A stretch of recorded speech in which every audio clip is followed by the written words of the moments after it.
क्या आपने कभी सोचा है कि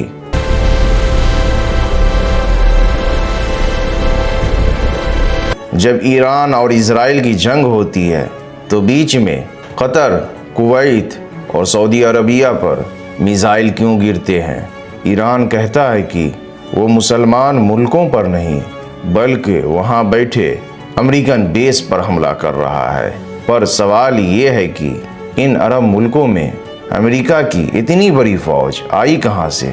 चलिए आज की वीडियो में इसे समझने की कोशिश करते हैं। इस कहानी की शुरुआत होती है वर्ल्ड वार 1 से।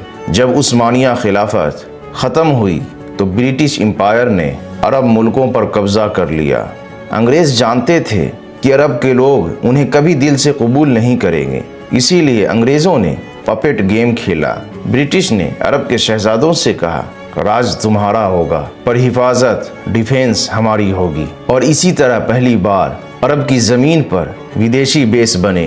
वर्ल्ड वार 2 के बाद जब ब्रिटेन कमज़ोर हुआ तो जगह ली अमेरिका ने। शुरू में सऊदी के बादशाह इन बेस का मुखालफत किया और उन्हें निकाल फेंका, लेकिन उनके शहादत के बाद हालात बदल गए। असल मोड़ तब आया जब सद्दाम हुसैन ने कुवैत पर हमला किया और अमेरिका ने इस मौके का पूरा फायदा उठाया। उन्होंने अरब के दूसरे बादशाहों को डराया कि अब अगला नंबर तुम्हारा है। डर के मारे अरब मुल्कों ने अमेरिका को अपने यहाँ बड़े बड़े मिलिट्री बेस बनाने की इजाज़त दे दी। तब से लेकर आज तक अमेरिका वहाँ से हिला नहीं है। आज ईरान का कहना है कि ये बेस सिर्फ हिफाजत के लिए नहीं बल्कि इजराइल को बचाने और मुसलमान मुल्कों को दबाने के लिए है, और अमेरिका ने इन्हीं बेस का इस्तेमाल करके अफगानिस्तान, इराक और लीबिया की जंग में हुआ। अब जब ईरान ने पलटवार किया है तो उसने इन्हीं बेस कुवैत, कतर, यूएई को टारगेट किया। ईरान का मकसद साफ है, जब तक अमेरिका अरब जमीन से नहीं जाएगा तब तक ये टेंशन खत्म नहीं होगी। दोस्तों, ये सिर्फ 2 मुल्कों की जंग नहीं है बल्कि